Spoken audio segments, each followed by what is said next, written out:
Hello tanks and tankettes, and welcome to Will Fight for Pizza, who has, as ever, an excellent name. His replays are usually guaranteed to be fairly good stuff, and this one is absolutely no exception. This is the M48 Patton, the Tier 10 medium American tank, not to be confused with the M46 Patton, which is the Tier 9. And although they share the same gun, of course this one is just that bit better. It is all round a very good machine. It's got good DPM, it's actually got pretty good turret armour. The commander's hatch is on the weak side, but the turret face is quite bouncy. The mobility is quite decent. The gun depression is typically American, although not quite as good as some of the others actually. I think it's only 9 degrees. But probably the best thing about it, aside from the hard-hitting nature of the gun, is that the actual soft bloom stats when you're moving your turret, when you're moving your tank, are very, very good indeed. So it makes it an exceptional snapshotter. You can be on the move, you can peek out, you can get the shots off very rapidly with very little loss of accuracy. This is the, I wouldn't say glacier map, I can't remember what it's called exactly. Nobody seems to be particularly fond of this one because it's an awkward map. You've got this back passage here down in the southeast corner where it can be important, but it's this little winding narrow road where it's hard to get any number of tanks along it. And then of course you've got the opposite, the northwest corner, where the shipwreck is, and there's all those pillars of rock and whatever else, and that's just a really awkward area to fight in.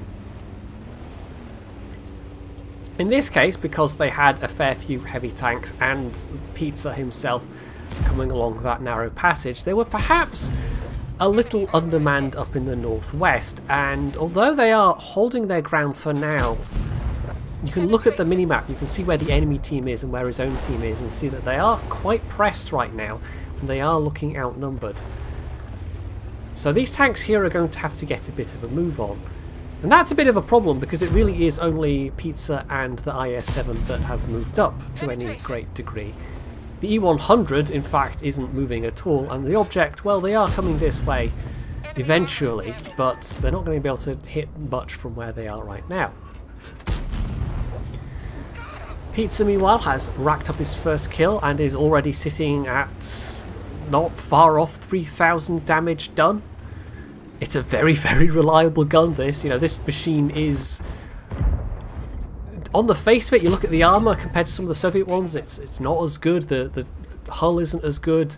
I'm sure there are tanks that hit harder. There are certainly tanks that have much better DPM, but it's just the reliability of being able to hit people with a gun that's going to have no difficulty in penning them in most circumstances that makes it just a really potent combination.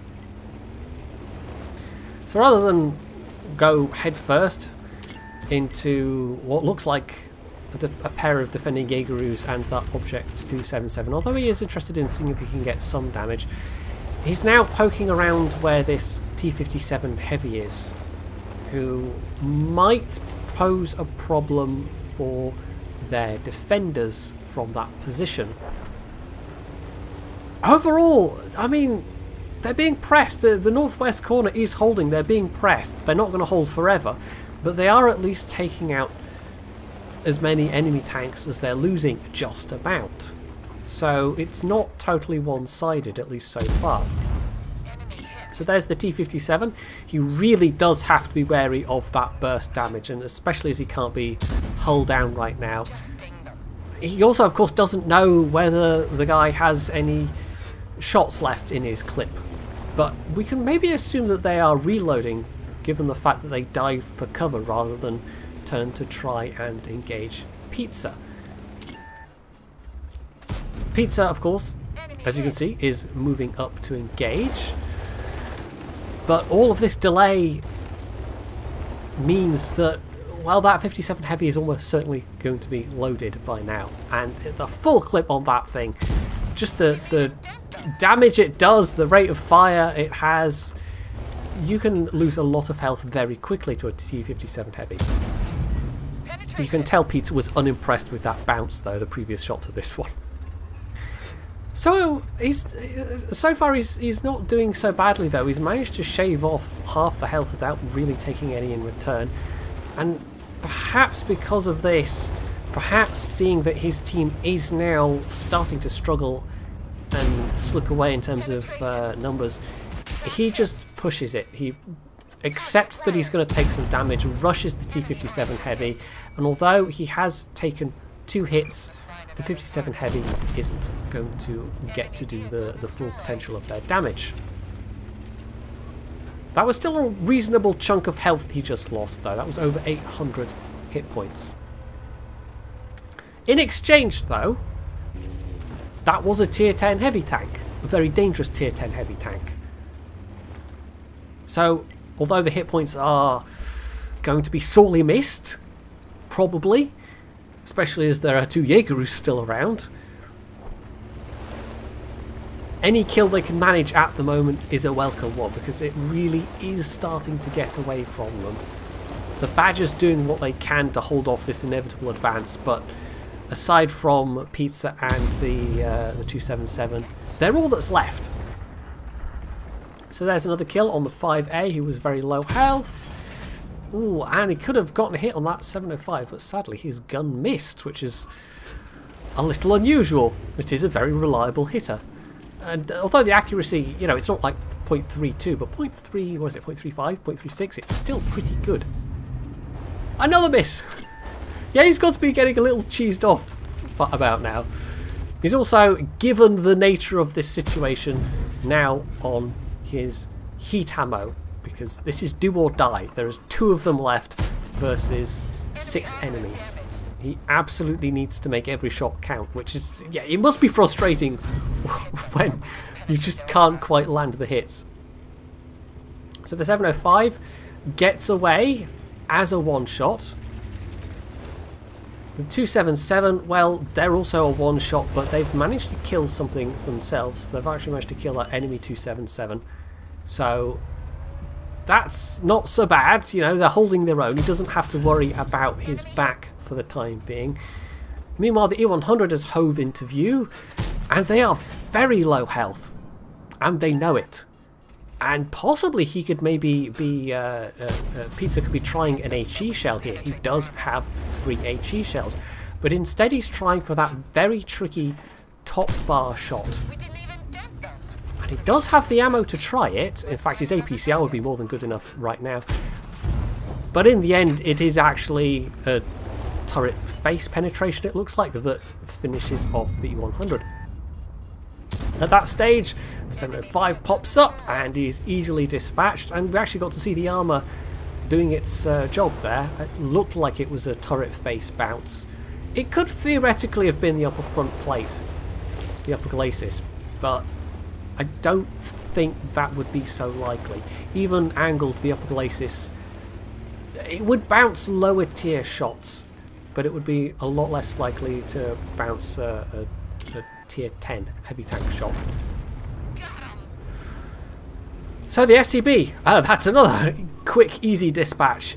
This is one of those games where, although his team did go down and went down, you know, they collapsed fairly hard at the point where they collapsed, they still did a lot of damage, and they left a lot of low health tanks. And so that's left Pizza with a fighting chance, and that STB was very much in that vein. It was a heck of a snapshot, though. He didn't have much of a window to react to that, but fortunately he did, and fortunately it penned and killed the STB just fine. But even if he'd taken the hit, he still has enough health.